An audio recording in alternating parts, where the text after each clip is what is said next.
अब तुम्हारे मन में क्या है? मैं पाप नहीं करूंगा देवी।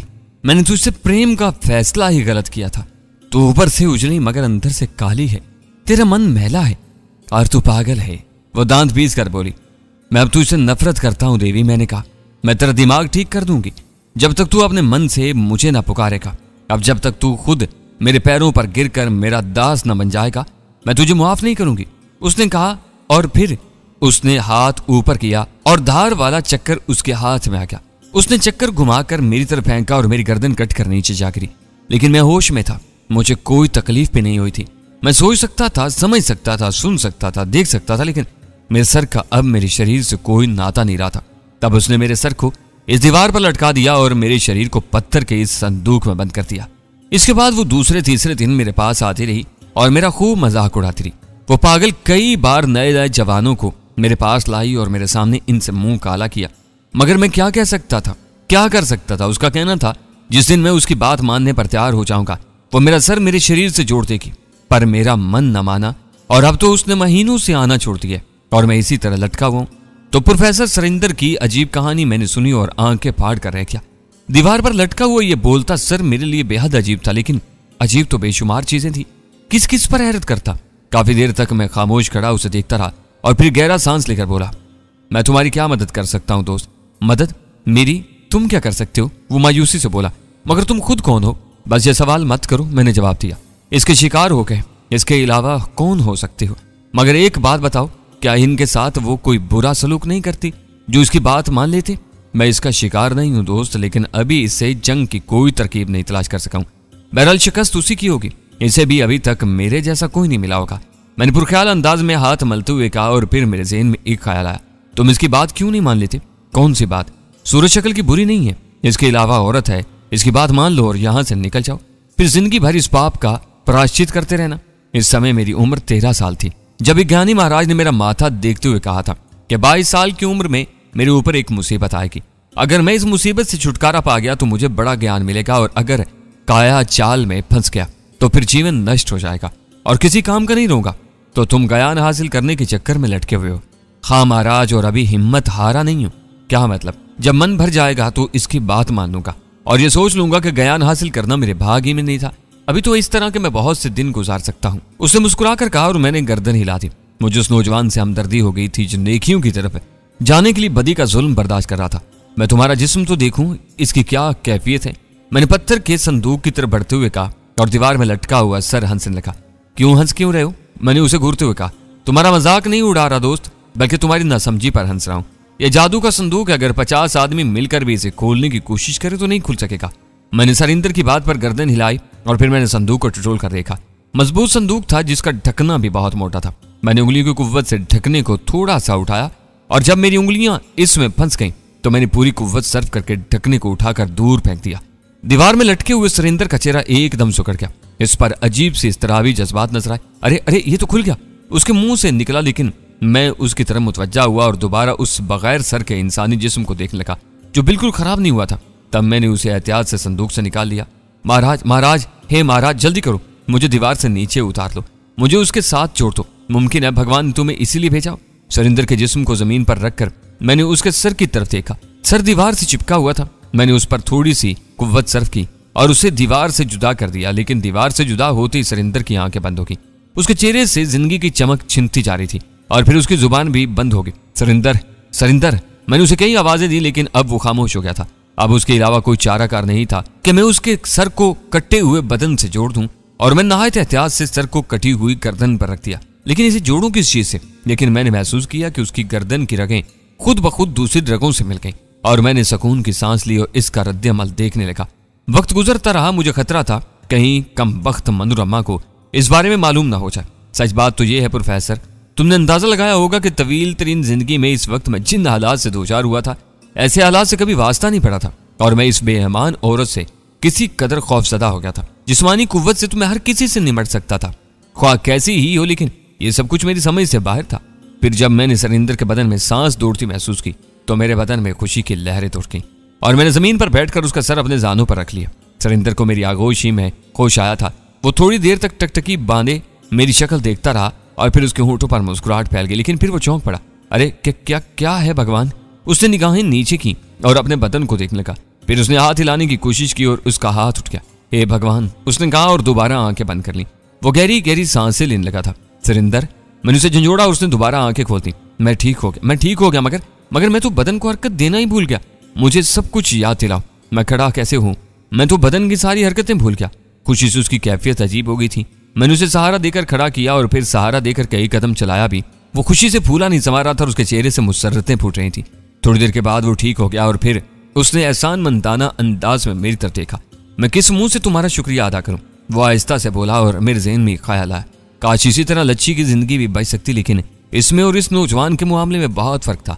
लच्छी को पत्थर से इंसान बनाने की कोई तरकीब समझ में नहीं आई। क्या अब भी तुम अपने बारे नहीं बताओगे मेरे मोहसिन? सरिंदर ने कहा। मैं तुम्हें क्या बताऊं सरिंदर, मेरी और तुम्हारी कहानी में थोड़ा सा फर्क है। मैं भी बलदेवा मंदिर आया था, लेकिन मेरी स्त्री मेरे साथ थी। मनोरमा ने मुझे देखा और हम दोनों को यहाँ बुला लिया। फिर उसने मुझसे कहा कि मैं अपनी औरत को छोड़ दूं और उसे अपना लूं। मैंने इनकार कर दिया तो उसने मेरी औरत को पत्थर बना दिया। पत्थर बना दिया? सरिंदर चौंक पड़ा। वो मुजस्मे में बदल गई और इसी जगह मौजूद है। हे भगवान, सरिंदर ने अफसोसनाक लहजे में कहा। चंद लम्हे खामोश करा, फिर बोला, पर अब तुम क्या करोगे भाई?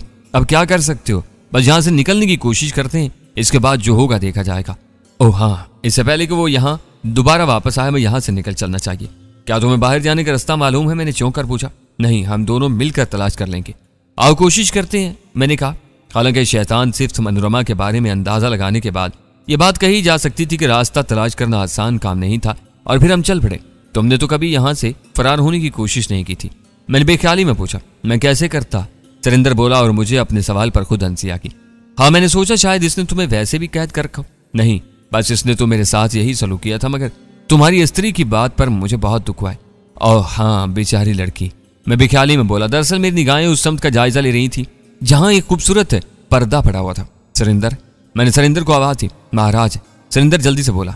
आओ देखिए इस पर्दे के दूसरी तरफ क्या है। आइए महाराज, भगवान करे हम इस पापन के तिलिस्म से निकल जाएं। सरिंदर ने कहा और हम उस पर्दे की तरफ चल पड़े। अभी तक तो जो कुछ मैंने यहाँ देखा था उसके तहत तो मुझे भरोसा नहीं था कि रास्ता मिल सकेगा। बहरहाल कोशिश तो करना ही थी। हमने पर्दे के करीब पहुंचकर उसे सरकाने की कोशिश की, लेकिन फिर एक गहरी सांस लेकर रह गए। दूर से दरवाजा और परिंदा नजर आने वाली चीज ठोस चट्टान की तरह थी। धोखा है महाराज, सरिंदर ने भारी लहजे में कहा। ओह, मैं यहाँ दरवाजा बनाकर मानूंगा, मैंने कहा और मैंने इस तिलिस्मी दीवार से पुष्ट लिखा दी और फिर अपने सदियों के पले बदन की कुव्वत सर करने लगा। सरिंदर की निगाहों में अजीब सी कैफियत उभर आई, जिसमें हल्के से खौफ का उनसर भी शामिल था, जैसे वो सोच रहा हो कि अचानक मेरा दिमाग खराब हो गया। लेकिन सीधा साधा नौजवान बेचारा मेरे बारे में कुछ नहीं जानता था। इस दीवार की हैसियत ही क्या थी? पत्थर अपनी जगह छोड़ने लगे। चौकोर सिल्लों से दीवारें तामीर की गई थीं। इनके जोड़ खुल गए और पूरी दीवार दूसरी जानब चापड़ी। खासा जोरदार धमाका हुआ था और उसके साथ ही सरिंदर उछलकर पीछे हट गया था। उसकी आंखें हैरत से फैल गई थी। आओ, मैंने उसका हाथ पकड़ लिया और फिर हम पत्थरों को पलांगते हुए दूसरी तरफ निकल आए। एक लंबी सी राहदारी थी जो तहद्दे निगाह चली गई थी। इस तिलिस्म खाने की तामीर अजीब थी। कोई तर्ज, कोई तुक ही नहीं थी। बस जहां जो दिल चाहा बना लिया गया। बहरहाल हम राहदारी में आगे बढ़ते रहे और फिर इसका सिरा नजर आया। एक चौकोर खला था जिससे दूसरी तरफ का हिस्सा नजर आ रहा था। हवा के झोंके भी अंदर आ रहे थे, जिससे अंदाजा होता था कि वाकई हम बाहर निकलने वाले रास्ते तक पहुंच गए हैं। और हमारी रफ्तार तेज हो गई। थोड़ी देर के बाद हम सुरंगनुमा रास्ते के दाहिने से निकल आए और दूसरी तरफ खुला आसमान और दरख्त देखकर सरिंदर खुशी से उछल पड़ा। महाराज, हम बाहर निकल आए। शायद, मैंने चारों तरफ देखते हुए कहा। छिद्रे छिद्रे दरख्त चारों तरफ फैले हुए थे। अजीब बेरौनक सा जंगल था। बहरहाल इमारत पीछे रह गई। हम नायत तेज रफ्तारी से आगे बढ़ रहे थे। सरिंदर मेरी बनिस्बत ज्यादा खुश था। उसके चेहरे से मुसरत की किरणें फूट रही थी। दरख्तों का सिलसिला तय होता रहा। हमने सीधा रास्ता इख्तियार किया था और फिर थोड़ी देर के बाद दरख्त पीछे रह गए। अब सुर्ख जमीन का एक सहरा था जहां बेआबो काया सुर्ख चट्टानों के सिवा कुछ नजर नहीं आ रहा था। सरिंदर, मैंने सरिंदर को मुखातिब किया। जी महाराज, सरिंदर जल्दी से बोला। पहले तुम इस इलाके में आए हो? इस तरफ नहीं आया महाराज। जाहिर है ये इलाका हरदमान से ज्यादा दूर नहीं होगा। हाँ महाराज, अभी हम चले ही कितना है? क्या ख्याल है, सीधे चलते रहें या कोई और समत इख्तियार करें? सीधा ही चलते रहें महाराज। खरदमान से जितनी दूर निकला जा सकता है निकल चलें, ताकि मनहूस रानी को हमारी खुशबू भी ना मिल सके। तुम इससे बहुत डरते हो सरिंदर, मैंने मुस्कुराते हुए कहा। हाँ महाराज, मैं दोबारा उसका सामना नहीं करना चाहता। भगवान ने हमारी सहायता की, हम निकल आए। अगर इस कमीनी को मालूम हो जाए तो वो हमारा पीछा करेगी। तुम्हारे ख्याल में ये रास्ता कहाँ जाता होगा? मैंने पूछा। मैं इसके बारे कुछ नहीं जानता महाराज। तुम्हारी अपनी क्या कैफियत है? बिल्कुल ठीक हूँ। अपने जिस्म में तुम्हें कोई तब्दीली महसूस हो रही है? बिल्कुल नहीं महाराज, मैंने खुद भी गौर किया है। भूख वगैरह भी नहीं लग रही? अभी तक नहीं लगी। सुरेंद्र ने जवाब दिया और मैं गर्दन हिलाने लगा। चंद लम्हात में सोचता रहा और फिर मैंने सुरेंद्र से इत्तेफाक किया। हरदिमान से जितनी दूर निकल जाया जाए ठीक है। ट्रेगी लच्छी के बाद तो उसके लिए मैंने पहले ही सबर कर लिया था। इस बेचारी की जिंदगी यहीं तक थी, इसके बाद मैं इसके लिए कुछ नहीं कर सकता था। हाँ, मनोरमा से इंतकाम की बात थी। उसने जो कुछ किया था इसका जवाब मैं इसे देना चाहता था, लेकिन अभी ये मेरे लिए मुश्किल था। मैं वो इल्म नहीं जानता था जो वो जानती थी। वो मेरा कुछ बिगाड़ नहीं सकती थी, लेकिन मैं भी अभी उसका कुछ बिगाड़ नहीं सकता था। और फिर बर्बादी मेरे ज़हन पर दबाव डालने लगी। इंतकाम की ख्वाहिश को दबाव देना ही ठीक है। अभी इस इल्म के बारे में मालूमात हासिल करना चाहिए। ये इल्म अगर हासिल भी हो सके तो क्या बात है, लुत्फ आ जाएगा। वैसे मैंने एक बात महसूस की, अभी तक इस इल्म के 2 पैरोकार मेरी निगाहों में आए थे। एक तो वो बूढ़ा ग्रंथ और दूसरी मनोरमा, लेकिन दोनों शैतान सिर्फ थे। वो अपने इल्म से अच्छे काम भी कर सकते थे, लेकिन जो कुछ उन्होंने कर दिखाया था वो शैतानी चरखा था। मैं ख्यालात में डूबा हुआ था कि सुरेंद्र की आवाज ने मुझे चौंका दिया। महाराज, उसने मुझे आवाज दी और मैं उसकी तरफ मुतवज्जा हो गया। क्या बात है सुरेंद्र, किस सोच में डूबे हुए हो? कोई खास बात नहीं सुरेंद्र, तुम हमें अपना नाम भी नहीं बताओगे महाराज? ओह, जो तुम्हारा दिल चाहे रख लो सुरेंद्र। वैसे तुम मुझे नोपी कह सकते हो, मुझे लच्छी याद आ गई। ये नाम इसी मासूम लड़की ने मुझे दिया था। अनूप कुमार, सुरेंद्र ने कहा। हाँ, इसी से अनूप ही बनता है, मैंने सर्द लहजे में कहा। बड़ा सुंदर नाम है महाराज, तुम खुद भी बड़े सुंदर हो। कहाँ के रहने वाले हो? ये सारी बातें हम इस वक्त करेंगे सुरेंद्र, जब हमें यकीन हो जाएगा कि हम इसके चुंगल से निकल चुके हैं। मैंने किसी कदर उलझे हुए कहा। सुरेंद्र की बातों का जवाब देना इस वक्त मुझे पसंद नहीं था। सुरेंद्र खामोश हो गया और सफर जारी रहा। तवील मैदान पार करने में काफी वक्त लग गया था और फिर मुझे महसूस हुआ कि सुरेंद्र गैर मामूली तौर पर खामोश है। शायद उसे मेरी झुल्लाहट का एहसास हो गया था। ये तो कोई बात नहीं हुई, मैंने उस बेचारे पर ऐसे ही झुल्लाहट का इजहार कर दिया था। वो तो खुद जिंदगी और मौत की कशमकश से बचा था। चुनाचे मैंने खुद ही उसे मुखातिब किया। अब तुम खामोश हो गए सुरेंद्र? नहीं महाराज, हम तो सिर्फ इसलिए खामोश हैं कि तुम सोच में डूबे हुए हो। ओह, मैं कोई खास बात नहीं सोच रहा। नहीं अनूपी जी, हमें मालूम है तुम्हारा मन दुखी है। अरे क्यों? मैंने ताज्जुब से पूछा। स्त्री जीवन भर की साथी होती है। स्त्री? ओह, तुम उसकी बात कर रहे हो जिसे पत्थर बना दिया गया। हाँ महाराज, हाँ, मुझे उसका अफसोस है। सुरेंद्र बड़ी मासूम लड़की थी। भगवान नाश करे इस औरत का। तुम देख लेना महाराज, वो कुतिया की मौत मारी जाएगी।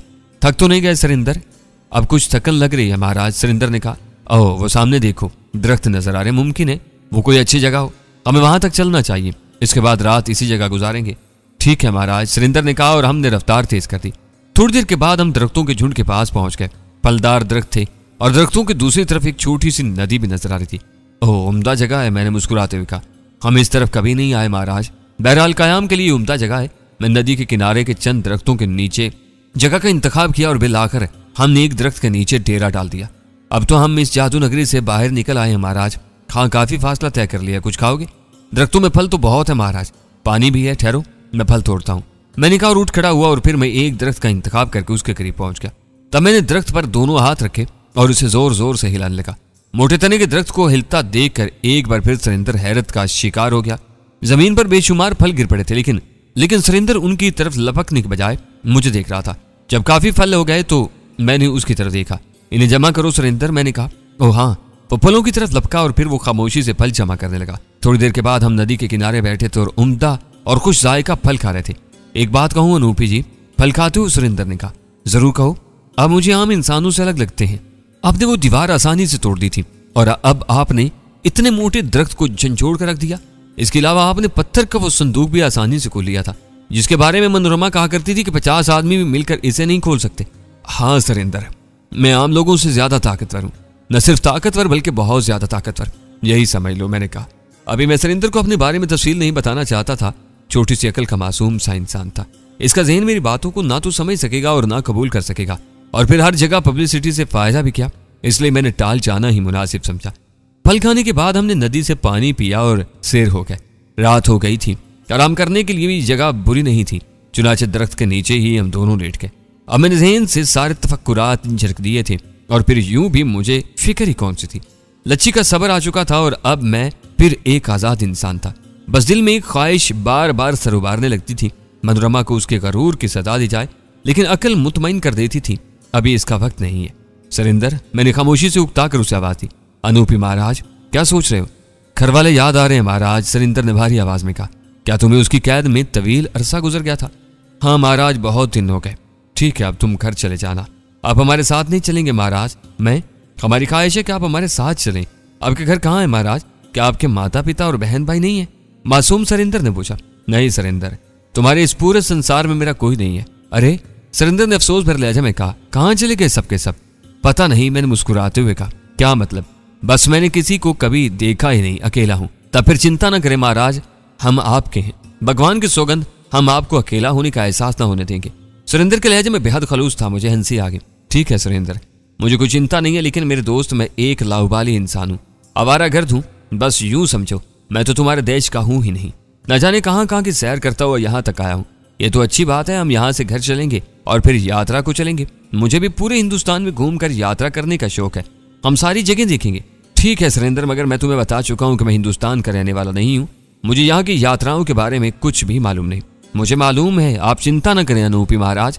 सुरेंद्र ने कहा। इस बेचारे के ज़हन में ये सवाल ही नहीं आया कि फिर मैं कहाँ का रहने वाला हूँ।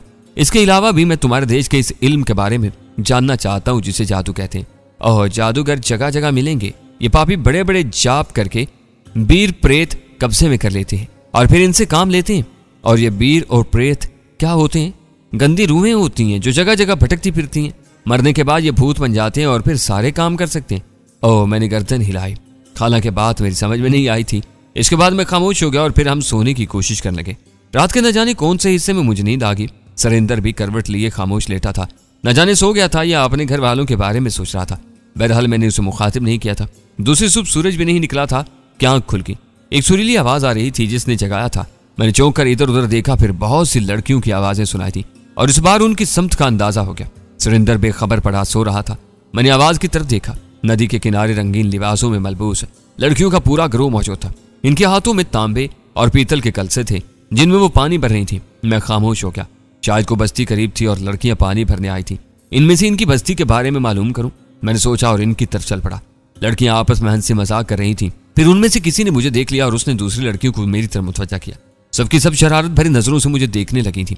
ताजा हवाओं और सरसब्ज खेतों की ये मखलूक काफी दिलकश थी। हिंदुस्तान का रवायती हुस्न इनके चेहरे से झलक रहा था। एक से एक बढ़कर हसीन थी। इन्होंने लहंगे और चोलियां पहनी हुई थी और इनकी ओढ़नियां ढलकी हुई थी। मेरी निगाहों ने काफी खुशगवार कैफियत महसूस की और मैं इनके बिल्कुल करीब पहुंच गया। इनसे गुफ्तगू करने के लिए मैंने इनकी जुबान के मुनासिब अल्फाज तलाश किए और फिर मैंने इन्हें मुखातिब किया। सुंदरी हो, मुसाफिर हो, पानी पियोगे क्यों? एक शौक से लड़की ने तंजिया लहजे में कहा। मगर ये सुबह सुबह तुम्हें प्यास क्यों लग उठी? दूसरी ने कहा। क्या रात भर सफर करते रहे हो? तीसरी बोली। अरे तू न जाने, नदी के किनारे नारियों को देखकर इन सारे मर्दों को एकदम प्यास लगने लगे है। मगर ये है कौन? इसका मुख कैसा पीला है, सोने की तरह। तुम कौन हो महाराज? क्या आसमान से उतरे हो या इस नदी में से निकले हो? क्या खेतों में उगे हो? एक लड़की ने कहा और सब खिलखिलाकर हंस पड़ी। नई नई जवान हुई थी, उमंग भरे लहजे थे, अंग अंग में शरारत थी। सबकी सब तेज थी और अपनी दानिश में उन्होंने मेरा मजाक उड़ाकर मुझे बदहवास कर दिया था। लेकिन मैं खामोशी से उनकी सुनता रहा, उनके खामोश होने का इंतजार करने लगा। अरे कुछ तो बोलो मिट्टी के माधु। उनमें से एक मुझे खामोश पाकर चंद कदम आगे बढ़ाई। तुम लोग खामोश हो तो कुछ बोलूं? चलो हम खामोश हैं, उसने सीना तान कर कहा। शुक्रिया। तुम्हारी बस्ती यहाँ से कितनी दूर है? मैंने सवाल किया। इतनी दूर कि तुम अगर कोई हरकत करो और हम चीख कर चाचा को आवाज दें तो पूरी बस्ती डंडे लेकर आएगी और तुम्हारी चटनी बना देगी। एक लड़की ने जवाब दिया और मुझे हंसी आ गई। मगर ये जब होगा ना, जब मैं कोई हरकत करूंगा, या फिर तुम वैसे भी चीख पड़ोगी। अब जल्दी से मतलब बताओ और रास्ता नापो। लड़कियों को देखा तो खड़े हो गए इनसे बातें बनाने। तुमने मेरी बात का जवाब नहीं दिया। बस थोड़ी दूर है, हम पानी भरने यहाँ आते हैं। क्या नाम है तुम्हारी बस्ती का? रुकमनी, लड़की ने जवाब दिया। हम मुसाफिर हैं। देखो मेरा दूसरा साथी वो दरख्त के नीचे सो रहा है। हमने रात यहाँ बिताई है, किसी बस्ती की तलाश में थे। अब तुम लोग नजर आए हो तो जान में जान आइए। आए हाय, आ गई ना जान में जान। देखा मैं ना कहती थी, लड़की शरारत से बोली। बस करो मालती, अब और ज्यादा परेशान न करो बेचारे को। एक लड़की ने हमदर्दी से कहा। चलो ठीक है, मगर इसे बता दो मधु कि बस्ती में कदम न रखे, वरना ये जो जान में जान आई है फिर चली जाएगी। मालती ने पीछे हटते हुए कहा। हाँ मुसाफिर, तो हमारी बस्ती में कदम मत रखना। क्यों? मैंने हैरानी से पूछा। बस ये तुम्हारे भले के लिए है, तुम्हारी कोई जरूरत पूरी नहीं होगी। दरख्तों से फल खाओ और नदी से पानी पियो। लड़कियों ने अपने अपने कल से उठाए, तकरीबन सब ने पानी भर लिया था। मधु, मैंने उस हमदर्द लड़की को मुखातिब किया और वो तीखी निगाहों से मुझे देख लगी। क्या ये भी नहीं बताओगी कि तुमने हमें अपनी बस्ती में आने से क्यों मना किया? हमारे यहाँ के मर्द किसी मुसाफिर को अपनी बस्ती में नहीं आने देते। वो मुसाफिरों से नफरत करते हैं और अगर कोई मुसाफिर बस्ती में दाखिल हो जाता है तो उसे मार कूट कर फेंक देते हैं। मगर इसकी वजह? बस इससे ज्यादा समय नहीं है मेरे पास, उसने नखूद से कहा और फिर वो सब मुड़कर वापस चल पड़ी। मैं उन्हें जाते हुए देखता रहा। इनके रास्ते से मैंने बस्ती की समत का अंदाजा लगाया और जब वो निगाहों से ओझल हो गई तो मैं पलट आया। बेचारा सुरेंद्र अब भी उसी तरह सो रहा था। न जाने कब का थका हुआ था। मैं उसके करीब बैठ गया और उसके जागने का इंतजार करने लगा। काफी देर इसी तरह गुजर गई। फिर सुरेंद्र ने करवट बदली और फिर वो जाग गया। उसकी आंखों में वीरानी थी। चंद्रमुता को मेरा चेहरा देखता रहा। मैं उसकी कैफियत समझ रहा था। फिर अचानक उसके चेहरे की रौनक लौट आई। वो उछल कर बैठ गया। अरे अरे हाँ, मैं तो ठीक हूँ। अरे हाँ, मैं तो भूल ही गया था अनूपी महाराज। उसने खुशी से लरसते हुए लहजे में कहा। हाँ बूढ़ो सुरेंद्र, मैंने नरम और प्यार भर लहजे में कहा। हाँ महाराज, नींद भी क्या चीज होती है। यूं लगता है जैसे मैं सदियों के बाद सोया हूँ। हाँ, तुम बहुत दिन के बाद सुकून की नींद सोयोगे, बड़े समय के बाद महाराज। अच्छा बूढ़ो, चलो नदी पर मुंह हाथ धो लें, मैंने कहा और वो सादत मंदी से मेरे साथ चल पड़ा। नदी पर जाकर हमने मुंह हाथ धोया और फिर शाम के बचे हुए फलों का नाश्ता किया। वह बिल्कुल पुरस्कून था। सुरेंद्र, मैंने गहरी सांस लेकर उसे आवाज दी। जी महाराज, अभी थोड़ी देर पहले जब तुम सो रहे थे, यहाँ नदी पर कुछ लड़कियां पानी भरने आई थी। यहाँ? सुरेंद्र उछल पड़ा। हाँ, इस नदी पर मैंने उनसे गुफ्तगू भी की थी। मगर वो कहाँ से आई थी अनूपी महाराज? जाहिर है अपनी बस्ती से। ओह, तो इसका मतलब है इनकी बस्ती ज्यादा दूर नहीं है। हाँ, मेरा ख्याल है दरख्तों के उस झुंड के दूसरी तरफ। तब तो फिर हमें वहां चलना चाहिए महाराज। वहां से हमें मालूम भी हो जाएगा कि हम कहाँ हैं और हमें किस तरफ जाना चाहिए, और फिर वहां से हमें खाने पीने की चीजें भी मिल जाएंगी। लेकिन लड़कियों ने कुछ और ही कहा है सुरेंद्र। क्या? मैं तुम्हें बता चुका हूँ, मेरी इनसे बातचीत हुई थी। बड़ी शौक लड़कियां थी। अपनी तनिष्ठ में उन्होंने मुझसे खूब हंसी मजाक किया। फिर मैंने उनकी बस्ती के बारे में पूछा तो उन्होंने कहा कि बस्ती दरख्तों के उस पार है, लेकिन हम वहां आने की कोशिश न करें। इनके मर्द मुसाफिरों को जिंदा नहीं छोड़ते। क्यों? बस इससे ज्यादा उन्होंने कुछ नहीं बताया। टटोल किया होगा महाराज। पूरे हिंदुस्तान में ऐसे लोग कहीं नहीं पाए जाते जो मुसाफिरों के साथ ये सलूक करते हो। जरूर इन शरीर लड़कियों ने टटोल किया होगा। चले महाराज, बस्ती वाले हमारी सहायता जरूर करेंगे। तुम मुनासिब समझते हो तो जरूर चलो, मैंने निशाने हिलाते हुए कहा और हम दोनों बस्ती की तरफ चल पड़े। दरख्तों का झुंड ज्यादा दूर नहीं था। मैं सुरेंद्र के साथ उसी रास्ते पर चल रहा था जिधर मैंने इन लड़कियों को जाते देखा था। थोड़ी देर के बाद हम दरख्तों के झुंड के नजदीक पहुंच गए। झुंड बहुत घना नहीं था। हम इसके दूसरी तरफ निकल आए, लेकिन इसके बाद कुछ नहीं था। दूसरी तरफ घास का एक मैदान पड़ा था। यहाँ तो कोई बस्ती नहीं है अनूपी जी, लेकिन लड़कियां इस तरफ आई थी। मैंने मुताहिराना अंदाज में कहा। सामने भी दूर दूर तक किसी बस्ती के आसार नहीं है। मैं पुरख्याल अंदाज में बोला। दर हकीकत बड़ी ताज्जुब खेज बात थी। दरख्तों के इधर उधर का माहौल भी साफ था। यह भी नहीं सोचा जा सकता था कि बस्ती किसी और तरफ होगी, और जितनी दूर तक हम देख सकते थे इतनी दूर तक कोई बस्ती नहीं थी। इससे ज्यादा दूर से लड़कियां पानी भरने नहीं आ सकती थी। सुरेंद्र परेशान निगाहों से चारों तरफ देखता जा रहा था। इधर तो कोई बस्ती नहीं है महाराज, उसने गर्दन हिलाते हुए कहा। हाँ सुरेंद्र, लेकिन लड़कियां इसी तरफ आई थी। जाहिर है मैं गलत भी नहीं कह रहा। नहीं महाराज, मगर ये हुआ क्या? मैं नहीं कह सकता। बहरहाल हम इन लड़कियों को तलाश करेंगे, मैंने फैसला कुन लहजे में कहा। मगर कहाँ महाराज? सुरेंद्र ने पूछा।